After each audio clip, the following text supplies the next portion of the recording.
Professor John Rosenberg is a professor from USC Cinematic School, and he's a professor of practice, and also he's the director of undergraduate production.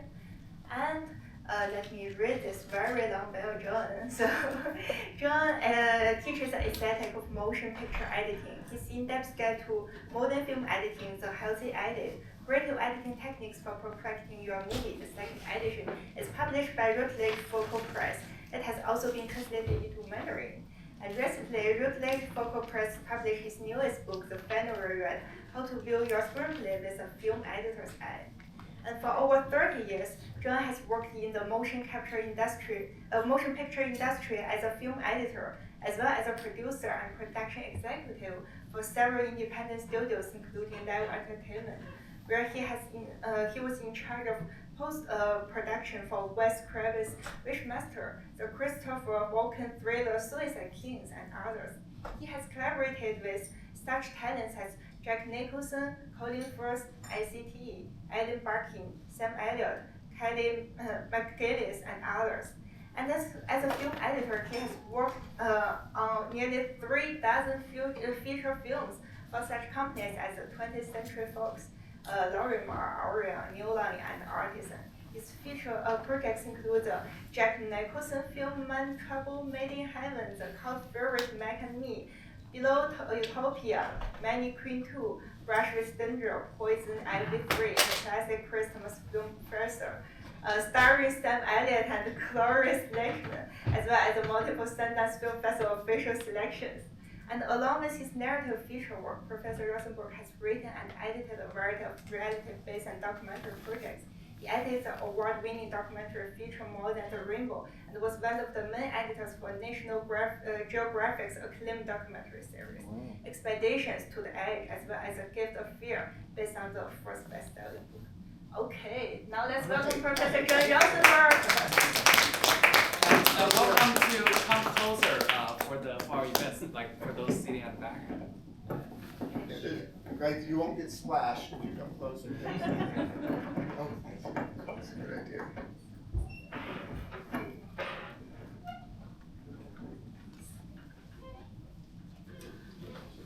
This is my pocket.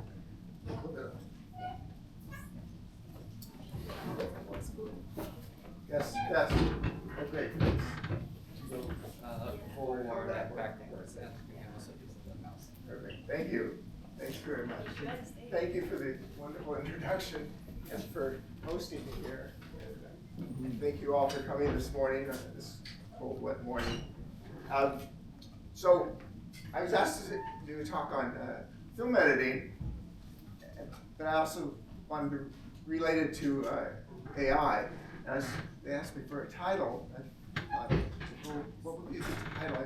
Not just the art and craft of film editing. That seemed kind of typical. So it occurred to me that film editing is the essence of cinema, and that was something that actually coined by Francis Ford Coppola. You know who he is? Who did The Godfather and Apocalypse Now. And he said editing is the essence of cinema, and I feel. Sorry. No worries. Okay. We good? Yeah. So, I already got a wonderful introduction, but just say I've written 6 books. These are 2 books that would be particularly pertinent. This is The Healthy Edit, which is used around the world in different film schools. It's also been translated into Mandarin. And then this newer book, The Final Rewrite, which talks to something that we're going to talk about this morning, which is how editing basically changes the stories, changes the structure. In this book, you have examples of scripts as they were originally written, and then examples of the film as it was released and how drastically it was changed through the editing process. These are just a few films I've done. I'm mainly a feature film editor. I also worked in television, but I've cut nearly 3 dozen feature films. And some of the people you may recognize are some of the actors, maybe even some of the films, I'm not sure. So there it is. Coppola's wonderful line. The essence of cinema is editing. Other filmmakers have also weighed in on that. Stanley Kubrick said the editing is the only unique aspect of filmmaking which does not resemble any other art form. A point so important it cannot be overstressed. It can make or break a film. I'm sure many of you have heard that before. And it's true. And the uniqueness of editing also applies to this era that we're now moving into of AI, because AI generates images really well, and it even can cut stuff together for you. But there's a unique aspect of editing that does not exist in AI, and is really the realm of the editor and the creative filmmaker. So we'll talk a little bit about that. A couple other interesting quotes. Orson Welles, who did Citizen Kane, said, "The notion of directing in film is the invention of critics. The whole eloquence of cinema is achieved in the editing room." And David Mamet said, "The humbling truth is that a film is made in the editing room. The most magnificent performances and the best intentions mean nothing if they don't cut. All an audience cares about is what happens next," which is what editing is. It's what happens next. It's the next frame and the next thing that you're pointing to and saying, pay attention to this, now pay attention to this, now look over here, now look over there. So editing is much more than just putting puzzle pieces together, which I think is sometimes the conception, that if you're just going to follow the script and stick the stuff together and you're going to be fine. But that is not the case. It's not that putting those little pieces together is only the beginning of the process. Editing is storytelling. The pace and rhythm of your film, which to me is the essential part of filmmaking. I think I put pace and rhythm at the top. People often have little lists of, what's the most important thing? Is it story? Is it emotion? Is it structure? To me, it's pace and rhythm, because without deciding on and discovering the pace and rhythm of your film, you won't have the other items, the other aspects, and we'll talk a little bit about that. And then technology throughout the history of filmmaking has influenced the editing process. Now, of course, we're going into another realm. When I started, we were just finishing the photochemical realm, which was where you actually had physical film that you could touch and handle and move around. And it was a very, very physical process, and you had big machines, and it could be dangerous. People got cut on splicers, the thing that you separate the film with, and then splice together. And the next image. But then we moved into digital, which was really interesting, because it's a little bit like the realm we're in now, which was this complete upset of what we had traditionally done for 60 years. But obviously, digital took over, and that's where we're at now, and it makes it a much more efficient process. It allows you to experiment in ways that we couldn't before. But it also has some drawbacks, and it's interesting that most of the films that were up for the Oscars this year were actually shot on film. They weren't shot digitally. They were edited digitally, but they were shot on film, like Sinners and One Bridge After Another, and so on. So what do editors actually do? If they don't just put the little pieces together of the jigsaw puzzle, what do? What is the purpose? This right here, Domino's new slice sauce. It's the perfect pairing for your pizza. I didn't put that on there. Get new slice sauce for free. Or Parmesan stuffed crust or handmade pan pizzas.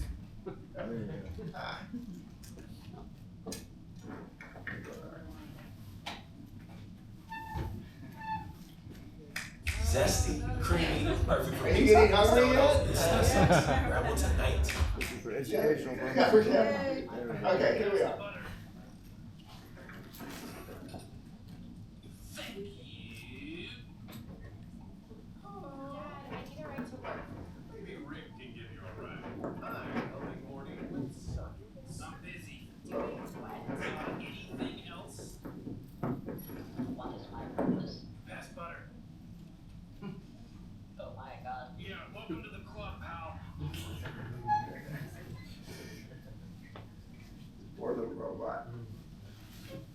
So, what is the purpose of the editor?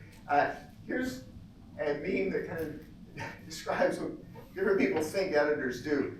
This is what my friends think I do. This is what one's mom thinks we are just some person out in the bush editing. Society generally doesn't have an idea what film editors do. Producers think they just play around with old school, like Atari games that we really probably shouldn't be making the money we're making. What I think I do is kind of a glorified image of, does anybody know who this is with the film? Really?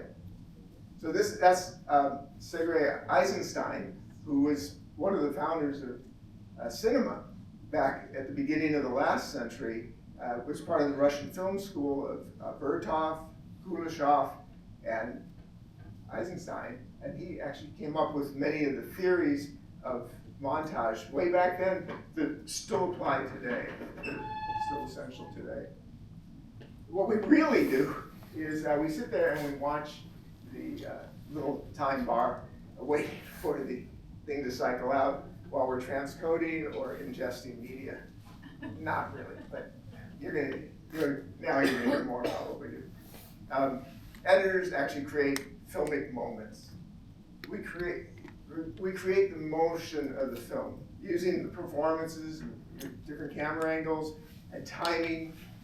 We find the moments that grab you, that make you excited or sad or angry or laugh.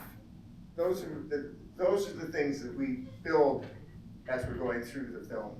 So this is a wonderful example of how with just basically 2 shots, the editor evokes a great deal of emotion and interest and story in the film Shane with this Michael Fassbender film.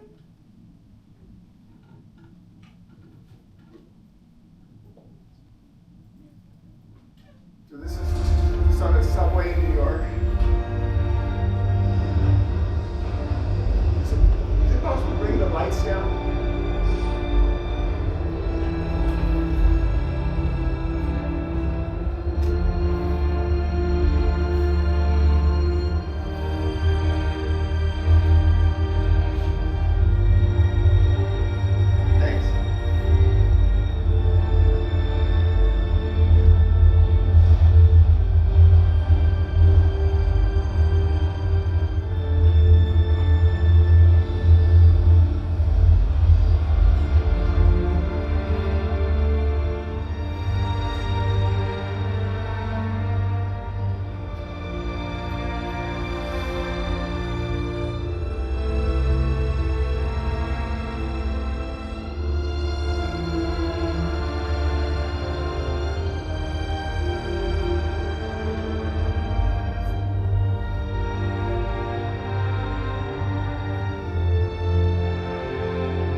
See how just the placement of these shots and the timing of how long you stay on one shot, how quickly you leave another shot, creates this deep sense of emotion and feeling and an understanding of what's going on between these 2 people.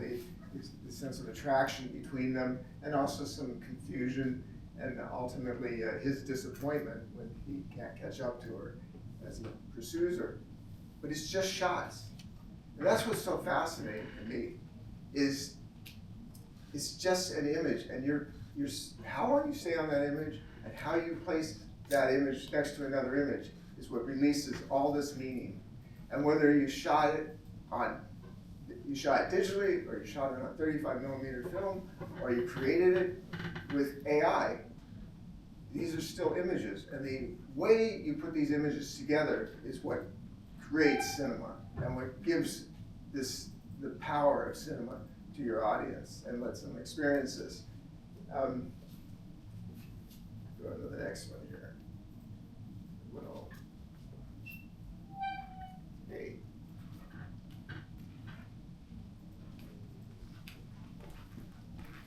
The music helps a little bit Yes, too. it's fantastic. Big time. Yeah, that sounds like a Bernard Herrmann soundtrack.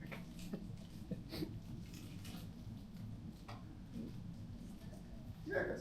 The guy has the So, thank you. Yeah. While we're unsticking, and we're basically what the next slides will tell you about is, we were just talking about Eisenstein, and Eisenstein came up with these marvelous theories of montage. He had 5 concepts of montage, 5 different kinds. It was tonal, metric, rhythmic, tonal, overtonal, and intellectual. And I'm today mainly going to refer to the first 2, metric and rhythmic. And inside that, he placed these neutral images. The idea that you have to do something big and grand within the frame is more a conception, I think, of, oh, we did it. Thank you. Of certain filmmakers, but it's not really how the process works. So, okay. Oh no, I went backwards. Wait, hold on. There we go. No. Okay, so the goals of that, here are the goals of editing. This is what you're trying for. You want to create an uninterrupted dream. The novelist John Gardner actually coined this phrase in referring to storytelling, and how in a good story you should be immersed in an uninterrupted dream. In other words, you're taken away to another world, to another time, to other people you don't know, that you're going to learn about, and immersed in that, and nothing should break that dream. Right? There's nothing more disturbing than being pulled out of a dream, especially a lovely dream that you're deeply immersed in. So what editors need to do is they need to find a way to maintain narrative flow, maintain the focus, right? You can't just go here and then go here and then go here and then go here. You want to find a through line and stick to that and build from that. So one of the main things that editors ask, and again, whether you're in the world of AI or 35mm film or digital, you have to ask, what is your film about? It's amazing. I often have worked as a film doctor as well. I've been brought in to recut movies. And that's probably been about half the jobs I've worked on, which was impetus for writing The Healthy Edit, which has this kind of doctor metaphor as its theme. But what I'm surprised at is how often you ask a filmmaker what their film is about, and they can't really tell you. They haven't really thought it all the way through or know concisely, or who the film is about. Because who the film is about will determine generally the first images that you see on the screen when the movie starts. And sometimes they pick somebody else, they're way over here, this and that. So again, you're trying to find a through line that the audience can focus on. But then again, it's so much work cutting a film up, right? I mean, wherever the images come from, you sometimes have thousands of images, and you have to put all these little images together. Why don't you do it in a one or because wonders are so interesting, and audiences like wonders because it's kind of a feat, and you marvel at, wow, that was really incredible. They kept that going for 10 minutes without cutting. What's a wonder? Does anybody out there know what a wonder is? What's a wonder? Unbroken long take.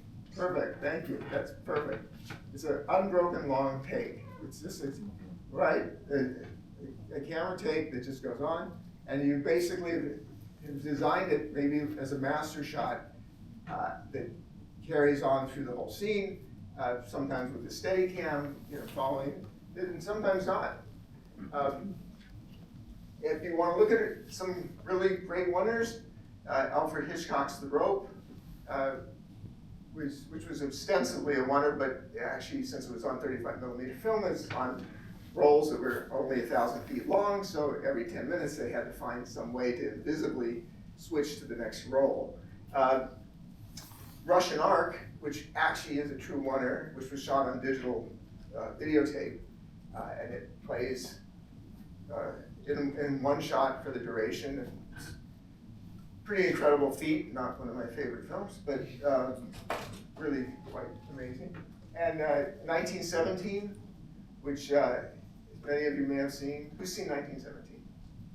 Cool. So that also ostensibly is a wonder, but it actually was all made in the editing room, and it's almost 40 shots that are knitted together invisibly, so that it gives a sense of a wonder. But here's why you don't want to do wonders, at least in every film. Some films it's appropriate because that's the nature of the film and the tone of the film. But this is why generally it's better not to do a wonder, because 1 + 1 = 3. And here we are at MIT, and I've said something that goes against probably most of the equations they use. 1 + 1 = 3 it basically relates back to what I was saying about Eisenstein, that he realized that, again, a neutral image, just a shot of a person's face, or their hand, or their eyes, or in the case of Battleship Potemkin, just some boots and some people marching down steps, feet going down steps, and a gun, and somebody's eyes. But when you start to put those images together, those neutral images take on meaning. So you have one neutral image plus another neutral image that becomes no longer neutral. It liberates this amazing meaning that makes your movie.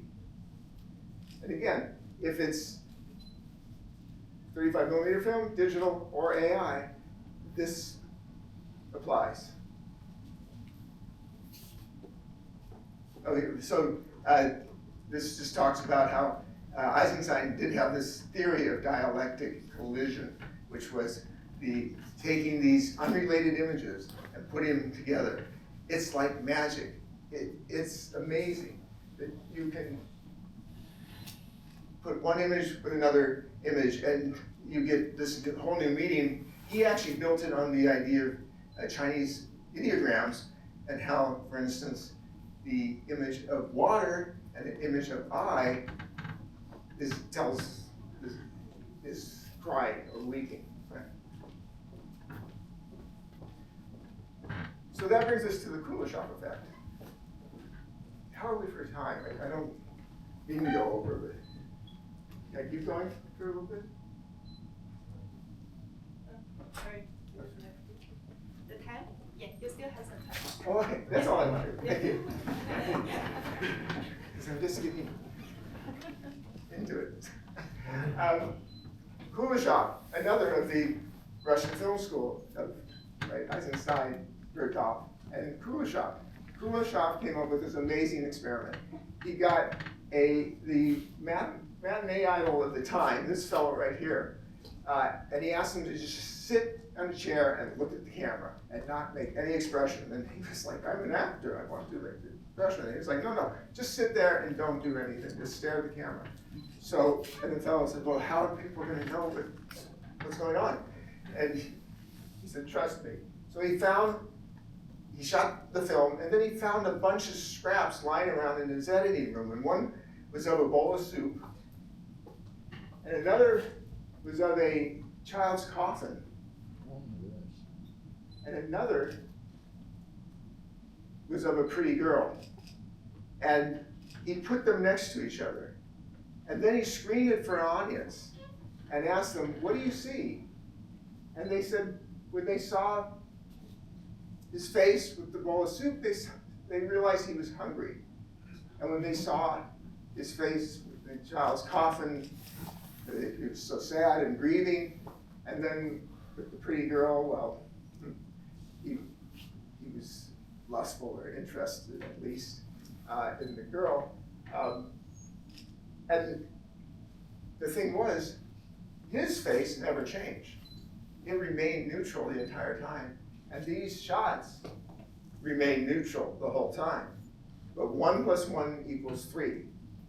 And that's what he proved to people and what he discovered. And that's became known as the Kuleshov effect.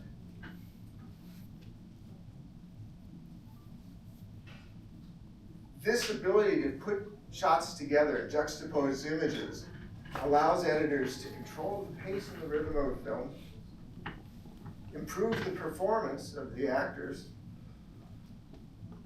build structure. There's many a time I've recut a film and in some cases taken the ending and put it at the beginning, or taken something from the middle and put it at the end. Move pieces around. You're also able to alter time, which is something that no other human being gets to do. We can go backwards in time, we can go forwards in time, we can speed time up, we can slow time down. You can fix stuff, which I've already referred to, and ultimately you're juxtaposing images. Here's a great example of film time from the film Pulp Fiction. Does anybody know this? So there's a scene in Pulp Fiction. This is a little sketchy, but I don't think there's any children in the audience, so you can all join in. One of the characters, played by Uma Thurman, has overdosed on heroin and is dying, and John Travolta is rushing to his drug dealer's house. I told you this is kind of sketchy. Who has it, can give her an adrenaline shot. He has the serum, and they believe that an adrenaline shot straight to her heart will revive her. So there's a lot at stake, which is an important thing in storytelling, of course, that you always have something strong at stake. If you don't have high stakes, your audience probably won't be as engaged. And there's a ticking clock, which is another big aspect of storytelling. If there's something imminent that has to happen, we're much more engaged. So watch this. This is an excellent example of film time, which was another of Eisenstein's theories, that time is plastic and that it's malleable. And in film, you could bend it, move it, expand it, contract it. So here you're going to see two things. You're going to see real time. Anybody have an idea what real time is? What real time looks like in film? Well, I'm going to get this to work. Real time is oneers. A oneer is real time, right? Because there's no cuts. The moment you make a cut, and you make that decision, and you alter the perspective of the image, you've gone into film time. So why I like this example is, even though it's a little bit of a rough example, the first part is in real time, because they're running around in this oneer looking for a little black medical book that explains how to do this adrenaline shot. Then there's a cut, and the cut takes you now into film time. But what's so fascinating is, as they're about to drive this needle home into her chest, they said, we're going to count to 3. 1, 2, 3. 1, 2, 3 isn't even 3 seconds. It's like a second and a half, maybe. It takes nearly a half a minute on screen. Why would they do that? Why would they spread it out to be that much longer? because it creates suspense. And the big question is she gonna die or is she gonna live? Will she survive this or is this gonna kill her? So that's something you don't wanna give away right away. So that's when you want to expand the moment and build on that filmic moment. So when you do that, you create suspense and tension in the scene.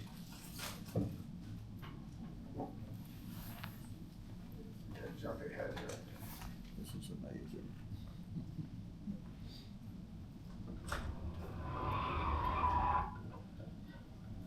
So here's he brought her in that car there. Goddamn morning. What the fuck's going on down here? Who's she? Go to the fridge and get the thing with the adrenaline shot. What's wrong with her? She's all dead. Get her out of here! Get her the shot! Fuck you! Fuck you too! Sorry about the language. Just keep talking, alright? She's getting the shot. I'm gonna go get my little black medical book. What the fuck you need a medical book for? What to do? I never had to get an adrenaline shot. You never get an adrenaline shot? Never had to, alright? I had to go to about when the mother got my face hit my shot! I am if you let me. I suffer fucking stop. Well, you're not talking to me. Start talking. Get a shot! Right! Hurry up, man! We're losing her! I'm moving as fast as I can! What are you looking for? Little black medical book. What are you looking for? A little black fucking medical book. It's like a textbook they give to nurses. I never saw no medical book. Well, trust me, I have one. What was so important? Why didn't you keep it a shot? I don't know. Stop bothering me. What are you looking for? That girl's gonna die in our car. You're never gonna find anything in this car. Get in here! Lock that under away. Pig. Quit fucking around and give it the shot. Come on. Okay. Let's So go. there's the cut. Take off her shirt and find her heart. He jumps over. That'd be exact. Yeah, it's exact. Her shot in the heart. I guess it's gotta be fucking exact. I don't know exactly where her heart is. I think it's right here. That's it. This it? Alright, what I need is a big fat magic marker. You got it? A magic marker! A felt pen! A fucking black magic marker! Come on, man, hurry up! Okay. I think it's ready. Alright, just hurry up, man. Okay, hurry up. Here, I'll tell you what to do. No, man. I ain't giving you're gonna give it a shot. You're gonna give it a shot. I ain't giving it a shot. I never done it yet. I ain't never done it before either, alright? I ain't starting now. Look, you brought it here, and that means that you're gonna give it a shot. The day that I bring an OG bitch to your house, then I give it a shot. Give it a shot. Alright, tell me what to do. Okay, you're giving her an injection of adrenaline into her heart, but she's got a breastplate. You gotta pierce through that. So what you gotta do is you gotta bring the needle down and a stabbing motion. I gotta stab her 3 times. No, you don't gotta fucking stab her 3 times. You could have done it once, but it's gotta be hard enough to get through her breastplate into her heart. Alright, and then once you do that, you press down on the plunger. Okay, then what happens? I'm curious about that myself. This ain't no fucking joke, man. Am I gonna kill her? I mean, she's fucking come out of it like that. It's alright. Count to 3. Alright, ready? 1.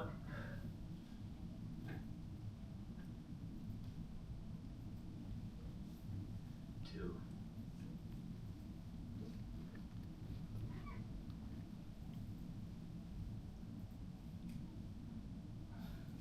3.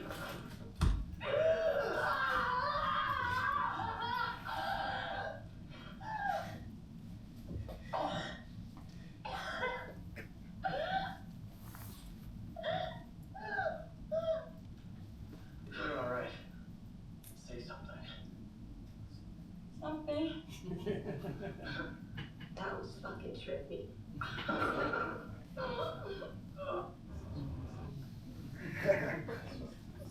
So you see how they again use neutral shots in combination with each other to expand the time.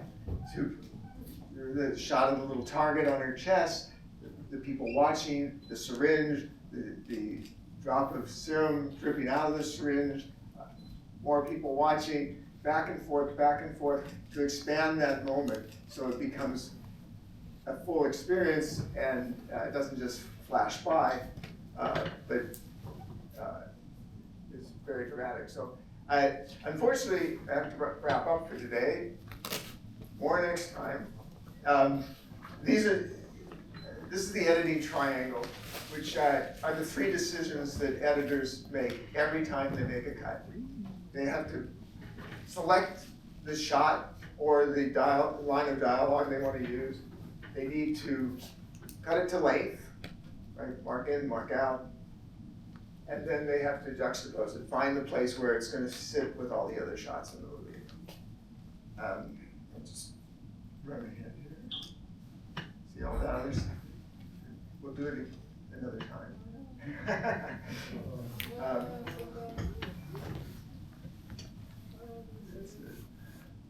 Yeah, there's some cool new AI technology. I edited on a film, a platform called Avid Media Composer, which has, now they're introducing some amazing AI elements to it that allows you to, for instance, with documentaries, it'll do instant transcription, which is amazing. And that you can even take what was transcribed, highlight it, and draw it into the record side, and it will take the images and sound into it. There's all sorts of amazing things. You can extend a shot that you don't have the footage for. It will actually start to recreate new frames, copying that, and so on. So there's a lot ahead of us in terms of filmmaking, but it always comes back to the basics, which is what I hope I was able to communicate to you this morning. Just reference, there's a couple of resources, the American Cinema Editors, which I'm a member, which is an honorary society that supports the craft and tries to educate people about the craft of film editing, and there's the Motion Picture Editors Guild. Thank you very much. It's been